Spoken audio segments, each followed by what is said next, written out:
ସାରଥୀ ଅଧିରଥ ଏବଂ ରାଧାପୁତ୍ର କର୍ଣ୍ଣ ଯେତେ ବଡ଼ ବୀରପୁରୁଷ ହେଲେ ମଧ୍ୟ ମୋର ଭଉଣୀ ତାଙ୍କୁ ବିବାହ କରି ନପାରେ।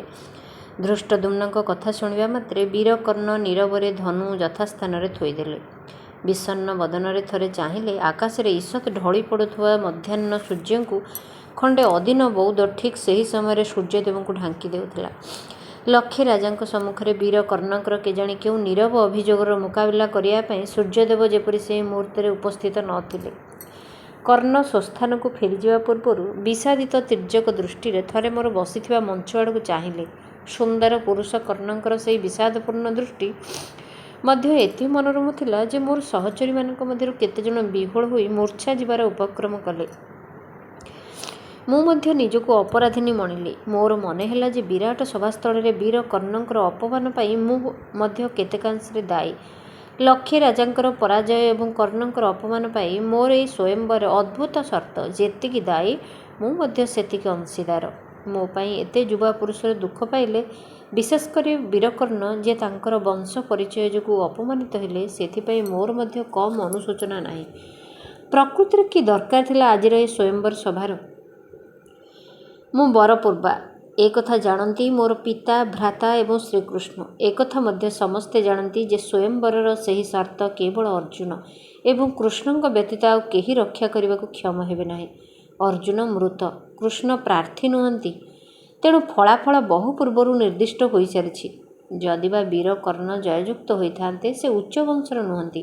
ଏସବୁ ଜାଣି ମଧ୍ୟ ସର୍ବସମକ୍ଷରେ ମୋତେ ପ୍ରଦର୍ଶିତ କରି ସମସ୍ତଙ୍କୁ ପ୍ରଲୋଭିତ କରିବାର କି ଆବଶ୍ୟକତା ଥିଲା? ସୁନ୍ଦର ଦ୍ରବ୍ୟ ପ୍ରତି ମଣିଷ ଆକୃଷ୍ଟ ହୁଏ, ତାକୁ ନିଜର କରିବାକୁ ସ୍ୱପ୍ନ ଦେଖେ। ଉଚିତ ମାର୍ଗରେ ପାଇ ନ ପାରିଲେ ଅନୁଚିତ ମାର୍ଗରେ ତାକୁ କରାୟତ୍ତ କରିବାକୁ ଚେଷ୍ଟା କରେ।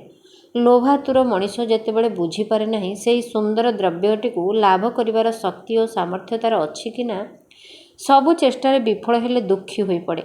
ତେଣୁ ଆଜି ଲକ୍ଷେ ରାଜାଙ୍କର ଦୁଃଖର କାରଣ ମୁଁ।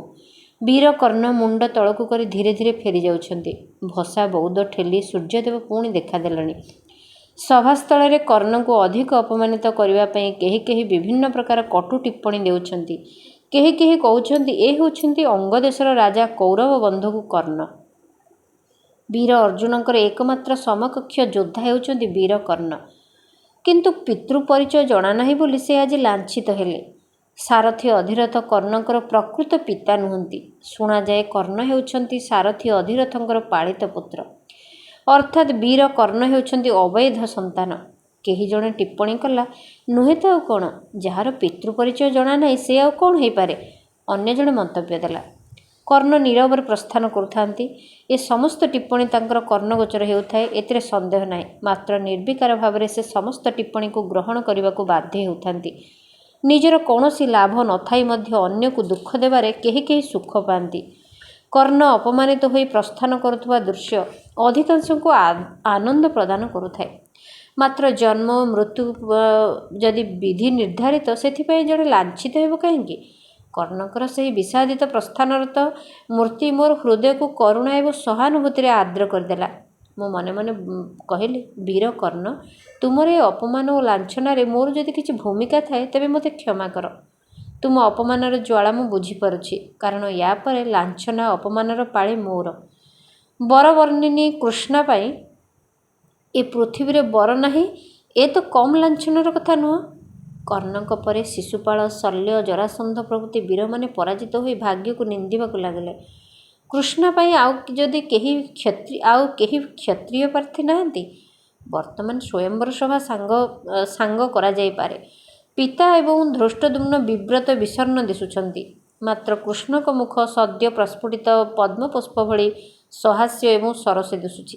ଭାବିଲି ଏ ପୃଥିବୀର ନିଷ୍ଠୁରତମ ପୁରୁଷ ହେଉଛନ୍ତି ଶ୍ରୀକୃଷ୍ଣ। କାରଣ ସ୍ୱୟଂବର ସଭାର ଦାରୁଣ ପରିଣତି ଯୋଗୁଁ ଜଣେ ନିରୀହା ରାଜକନ୍ୟାର ଭାଗ୍ୟ ବିପର୍ଯ୍ୟୟର କଥା ଚିନ୍ତା କରି ପିତାଙ୍କର ଶତ୍ରୁମାନେ ମଧ୍ୟ ବିମର୍ଷ ହୋଇପଡ଼ିଥିବା ସ୍ଥଳେ କୃଷ୍ଣଙ୍କ ମନରେ ତିଳେ ମାତ୍ର କ୍ଷୋଭ ନାହିଁ। ଭାବିଲି, କୃଷ୍ଣ କ'ଣ ଜାଣି ଜାଣି ଏସବୁ କରିଛନ୍ତି? ଅର୍ଜୁନ ଯଦି ଅଳ୍ପାୟୁ ହୋଇ ଜନ୍ମ ହୋଇଥିଲେ, ମୋ ପାଇଁ ତାଙ୍କୁ ସେ ନିର୍ବାଚନ କଲେ କାହିଁକି? ସଭା ଶେଷ ପ୍ରାୟ। ନୃତ୍ୟ, ବାଦ୍ୟ, କୋଳାହଳ ଏ ଭିତରେ ବନ୍ଦ ହୋଇଯାଇଛି। ହଠାତ୍ ସମସ୍ତେ ଦେଖିଲେ କୃଷ୍ଣ ବ୍ରାହ୍ମଣଙ୍କର ବସିବା ସ୍ଥାନକୁ ଚାହିଁ ମୃଦୁ ମୃଦୁ ହସୁଛନ୍ତି।